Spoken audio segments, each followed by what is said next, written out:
আসসালামু আলাইকুম রহমতুল্লাহি ওবরকাতুহু। সম্মানিত দর্শক, বিএনপি সরকার ক্ষমতায় এসেছে প্রায় ৬ মাস হলো। আমাদের স্বাধীনতার পর যখনই কোনো নতুন একটি সরকার ক্ষমতায় এসেছে, তড়িঘড়ি করে তারা ভারতে সফরে গিয়েছেন।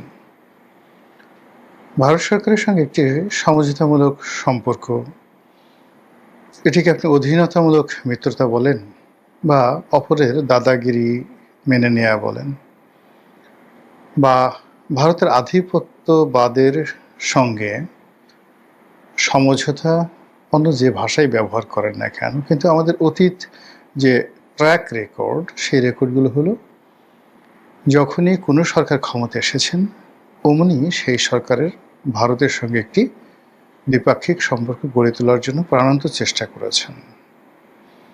আবার সেই একই সরকার যখন ক্ষমতার বাইরে ছিলেন, ঠিক সেই সময়টিতে তারা ভারত বিরোধী রাজনীতি করেছে।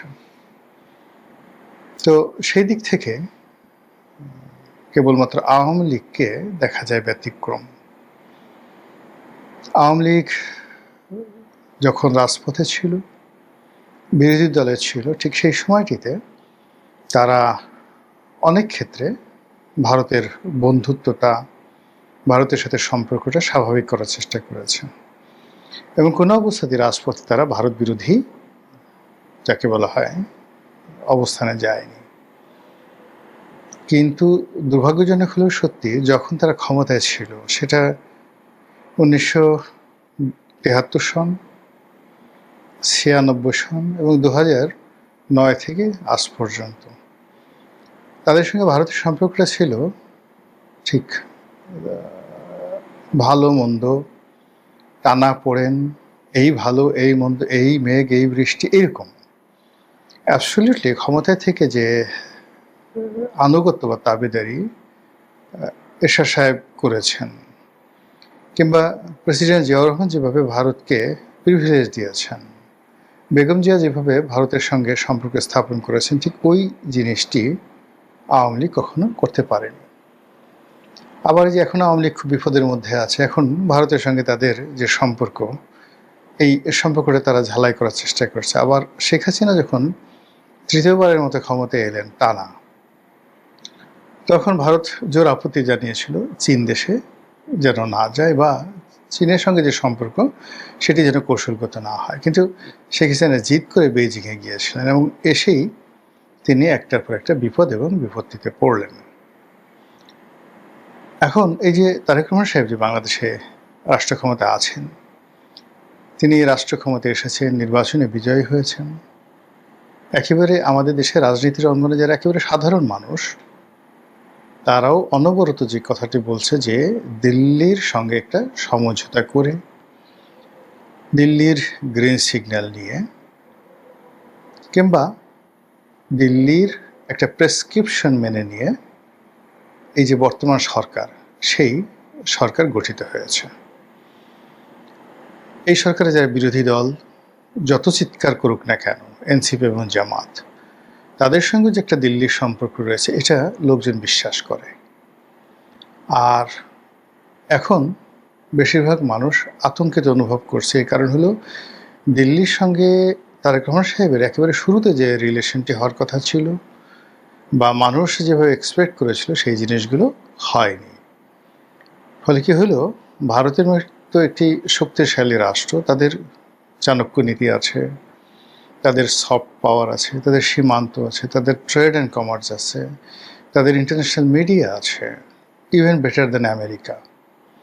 এই বিষয়গুলো দিয়ে যদি সরকারকে চাপে ফেলে, তারেক রহমান সাহেবকে চাপে ফেলে, তখন কি হতে পারে? এই যে কি হতে পারে, এটি নিয়ে বিএনপির মধ্যে এক ধরনের চাপা ক্ষোভ আছে, বিএনপির মধ্যে এক ধরনের আতঙ্ক আছে এবং বিএনপির অনেক নেতা তারা গোপনে প্রকাশ্যে নানাভাবে ঠিক এই তাদের যে হতাশার কথা, তারা মুখ ফসকে অনেকে বলে ফেলেন। বেশ কয়েকজন মন্ত্রী, তারপরে সিনিয়র নেতারা ইদানিংকালে কিছু বক্তব্য দিয়েছেন। একজন সিনিয়র নেতা বলেছেন যে এত মন্ত্রী, এত উপদেষ্টা, এগুলোতে কি হবে যদি সরকারি ক্ষমতায় না থাকে? আবার আরেকজন খুব সিনিয়র মন্ত্রী বলেছেন যে যদি পরাজিত শক্তি আবার ফিরে আসে, আমরা কেউ আস্ত থাকতে পারবো না, আমাদের মুখোশ উন্মোচিত হয়ে গেছে। আপনারা যারা আছেন, তিনি একটি সরকারি কর্মকর্তাদের মানে সিম্পোজিয়ামে তিনি বক্তব্য দিচ্ছিলেন যে আপনারা যারা আছেন আপনাদের মুখোশ উন্মোচিত হয়ে গেছে, ফলে আমরা কেউ কিন্তু বাঁচতে পারবো না, ফলে যে কোনো মূল্যে এই সরকারকে সফল করা লাগবে। এই কথাগুলো তিনি যখন বলছিলেন, এটা কোনো কৌশল বন্য কোনো কথা নয়। মনে হচ্ছিল যে ভিতর থেকে তিনি যে তাপ বা চাপ অনুভব করছেন, যেগুলো আমরা সরকারের বাইরে থেকে বুঝতে পারছি না।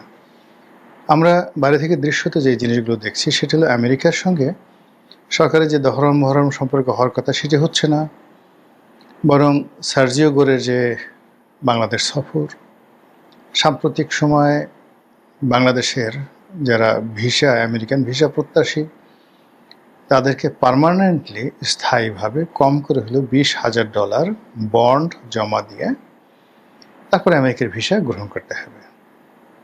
এই যে একটা অবমাননাকার বিশ্বের 50টি দেশকে তারা, অর্থাৎ প্রায় ধরুন 200-র মতো দেশ, সেই 200টা দেশের মধ্যে 50টি দেশকে তারা এই তালিকাভুক্ত করেছে, যাদেরকে তারা 2 পয়সা দিয়ে বিশ্বাস করে না। $20,000 মানে আপনার অলমোস্ট 30 লাখ টাকা বা 35 লাখ টাকা। এখন আপনি যদি আপনার একটা পরিবার নিয়ে যান, সেখানে 5 জন লোক থাকে, তাহলে আপনাকে 1.5 কোটি টাকা মাত্র 20 দিনের জন্য, 1 মাসের জন্য আপনি হয়তো ভ্রমণে যাবেন, কিন্তু এই পুরো টাকাটা মার্কিন সরকারকে বন্ড দিয়ে তারপর আপনাকে যেতে হবে। এরকম একটা অবমাননাকর অবস্থায় পৌঁছে দিয়েছে। তারপর সার্জিও করে এলেন, বলেন যে অনেক সুসংবাদ আছে বাংলাদেশের জন্য। কী সুসংবাদ আছে? বাংলাদেশে যে ভ্রমণ নিষেধাজ্ঞা ছিল বা যেটা রেড অ্যালার্ট ছিল আমেরিকার, সেটা একটু কমিয়ে দেওয়া হয়েছে। মানে ফাজলামো আর মস্করা যাকে বলে, আপনার হলকুম চেপে ধরেছে, আপনার বিসি চেপে ধরেছে, আপনি নিঃশ্বাস নিতে পারছেন না, আর্তচিৎকারও করতে পারছেন না, বাঁচাও বাঁচাও বলতে পারছেন না। ঠিক সেই সময়টাতে আস্তে করে বিসির জায়গাতে একটু ঢিল দিয়ে একটু সুড়সুড়ি লাগিয়ে দিল। তখন যখন আপনাকে বলা হয় তোমাকে একটা বিরাট কিছু দিলাম, ঠিক ওই সময়টাতে আপনার যে অনুভূতি, বাংলাদেশের রাজনীতিতে আমেরিকা এই সময়টাতে বাংলাদেশের কর্তা ব্যক্তিদের সঙ্গে যে ধরনের টানাপোড়েন, ভাবসাব, কথাবার্তা, বডি ল্যাঙ্গুয়েজ যা কিছু করছে, এর চাইতে আর অবমাননাকর কিছু হতে পারে না। অন্যদিকে ভারত এই মুহূর্তে আমাদের জন্য বিকল্প একটি বন্ধু হতে পারত, চীন ভালো বন্ধু হতে পারত।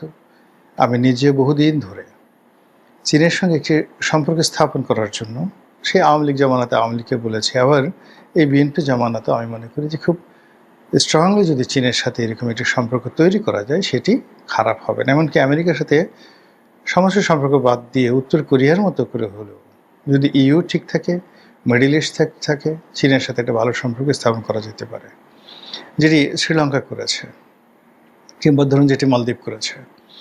কিন্তু আমাদের কূটনীতির ব্যর্থতা বলেন বা অন্য সরকারের মধ্যে যারা পুরো আমেরিকান ফোর্স রয়েছে তাদের কূটকৌশল বলেন, এই কাজটি করা যাচ্ছে না। আমরাও চীনকে বিশ্বাস করতে পারছি না, চীনও আমাদেরকে বিশ্বাস করতে পারছে না, আর এর মধ্যে আমরা ক্রমশ দেউলিয়া হয়ে যাচ্ছি। ফলে চীন এবং ভারত কারোর সাথে বন্ধুত্ব হচ্ছে না, আমেরিকার সঙ্গে বন্ধুত্ব হচ্ছে না, আর আমাদের দুর্বল অবস্থায় পেয়ে মানে তুরস্ক এবং যাকে বলা হয় পাকিস্তান আমাদেরকে টিপে দিচ্ছে। এবং এই টিপা শব্দটা অসাধারণ। একটা হুমায়ুন আহমেদের একটা নাটক আছে, কোথাও কেউ নেই। তো সেই নাটকে আসাদুজ্জামান নূরের একটা অসাধারণ ডায়ালগ আছে। সে তার প্রেমিকের মনোরঞ্জনের জন্য প্রেমিককে উত্ত্যক্ত করছে এরকম একজন লোককে আচ্ছা মতো বেদম প্রহার করে। তো প্রেমিকা সুবর্ণা মোস্তফা সে এটা নিয়ে তাকে ভর্ৎসনা করে। তখন আসাদুজ্জামান নূর বলে, আমি তো তেমন কিছু করিনি, আমি তো কেবলমাত্র একটু টিপে দিয়েছি। তখন প্রেমিকা আরও উত্তেজিত হয়ে বলে যে আপনাকে কে বলেছে টিপে দেওয়ার জন্য। এই হলো টিপে দেওয়ার ইতিহাস। তো এই যখন অবস্থা, ঠিক সেই সময়টাতে ভারত সফরের জন্য প্রধানমন্ত্রী নরেন্দ্র মোদী প্রধানমন্ত্রী তারেক রহমান সাহেবকে একটি পত্র দিয়েছেন বা নিমন্ত্রণ পাঠিয়েছেন। এই নিমন্ত্রণটি কোনো দ্বিপাক্ষিক নিমন্ত্রণ নয়। এখন এখানে যদি যায় সেটাও বেজ্জতি, না গেলেও বেজ্জতি, গেলেও বিপদ, না গেলেও বিপদ। এর কারণ হলো 18তম ব্রিক্সের যে সম্মেলন হবে, সেই সম্মেলনে সেই পর্যবেক্ষক রূপে বা আউটরেজ বলে এটাকে, সেই আউটরেজ গেস্ট হিসেবে তারেক রহমান সাহেবকে দাওয়াত জানানো হয়েছে। এখন তিনি সেখানে গিয়ে কী করবেন? সাইড লাইনে তার তো কোনো বক্তব্য নেই, তার তো কোনো কাজ নেই, তিনি পর্যবেক্ষক হিসেবে সেখানে যাবেন। আর ব্রিক্সের মেম্বার হওয়ার জন্য বিভিন্ন জনের কাছে তিনি তদবির করবেন বা তদবির করবেন না। আবার এই যে ব্রিক্সের যে সম্মেলনটি, আপনারা জানেন যে এই সম্মেলনটি বা এই ব্রিক্সের যে গঠন, এটি আমেরিকার যে স্বার্থ, সেই স্বার্থ বিরোধী। আমেরিকার বিকল্প একটি শক্তিরূপে আমেরিকার ডলারকে চ্যালেঞ্জ জানানোর জন্য যে কয়টি দেশ বিকল্প একটি অর্থনৈতিক বলয় গড়তে চাচ্ছে, সেই দেশগুলো যে অ্যাসোসিয়েশনটা করেছে সেটা ব্রিক্স। অতীতে শেখ হাসিনা প্রাণান্ত চেষ্টা করেছিলেন ব্রিক্সের সদস্যপদ পাওয়ার জন্য ভারতের মাধ্যমে, কিন্তু শেষ পর্যন্ত শেখ হাসিনাকে আসলে ভারত বিশ্বাস করেনি শেষ মুহূর্তে। আবার এখন আমেরিকার সঙ্গে যেভাবে বাংলাদেশে একটা বন্ধুত্ব চলছে, যেভাবে চুক্তি হয়েছে বা আমেরিকা যেভাবে বাংলাদেশকে নিয়ে টানাটানি করছে, সেখানে বাংলাদেশের মুখ দিয়ে যদি ব্রিক্সের নামটি উচ্চারিত হয় এবং সেক্ষেত্রে আওয়ামী লীগের চাইতে বিএনপির প্রতি আমেরিকা বিরক্ত হবে, এটা একেবারে সোজা বাংলা ভাষা। তো সেক্ষেত্রে উনি যদি যান, আমেরিকা বেঁকে বসবে। এবং সবাই সন্দেহ করছে যে এই মুহূর্তে মিস্টার সার্জিও গোর্জে এলেন, তার অনেকগুলো এজেন্ডা ছিল। তার অন্যতম এজেন্ডা ছিল যে not to attend BRICS summit, সেখানে যাওয়া যাবে না। সত্য মিথ্যা আমরা জানি না, এর কারণ হলো সরকারের পক্ষ থেকে বা আমেরিকান যে গভর্নমেন্টের পক্ষ থেকে এই ধরনের কোনো যৌথ বিবৃতি বা বক্তব্য আসেনি, কিন্তু আমরা যেটা বাইরে থেকে আন্দাজ করি সেটাই বললাম। আবার অন্যদিকে তিনি যদি না যান, এই অনুষ্ঠানে না যান, তাহলে আগামীতে এই ধরনের কোনো অনুষ্ঠানে অ্যাটেন্ড করা বাংলাদেশের জন্য খুব টাফ হয়ে যাবে। ভারতও বলবে যে আমরা অনুষ্ঠানে দাওয়াত করেছি, সেই দাওয়াত তিনি গ্রহণ না করে আমাদেরকে অপমান করেছেন। তো এই যে একটা দ্বিপাক্ষিক। আবার অন্যদিকে জনাব তারেক রহমান সাহেব দুটো দেশে গেছেন ইতিমধ্যে, মালয়েশিয়াতে গেছেন, চীনে গেছেন, যেখানে তাকে ব্যাপকভাবে সম্মান জানানো হয়েছে। এখন তিনি ভারতে গেলেন, তো সেখানে নরেন্দ্র মোদী এলেন না, কোনো সিনিয়র মন্ত্রী এলেন না, একজন প্রতিমন্ত্রী টাইপের বা উপমন্ত্রী টাইপের কাউকে এয়ারপোর্টে পাঠানো হলো এবং এয়ারপোর্টে কয়েকটি ঢোল পাঠিয়ে তারপর সেই ঢোল বাজিয়ে বাজিয়ে কয়েকজন তারেক রহমান সাহেবের সামনে নাচানাচি করলেন। তখন সবাই বলবে সি সি সি সি সি, কী অবস্থা হলো, একেবারে ভারত ডুবিয়ে দিয়েছে তারেক রহমান সাহেবকে। তো এই অবস্থাতে কি হবে? সেপ্টেম্বর মাসে যে সম্মেলন, সেই সম্মেলনে তারেক রহমান সাহেব যাবেন না যাবেন না? তারপর তিনি গেলে সেখানে তার মর্যাদা তিনি পাবেন কি পাবেন না? তারপর তিনি আমেরিকাকে অ্যাভয়েড করতে পারবেন কি পারবেন না, বা ভারতকে তিনি কনভিন্স করতে পারবেন কি পারবেন না, বা তিনি আসলে কি চান, এই পুরো জিনিসগুলো হয়তো এন্ড অফ দ্য আগস্ট এটি স্পষ্ট হয়ে যাবে এবং আমরা বুঝতে পারব।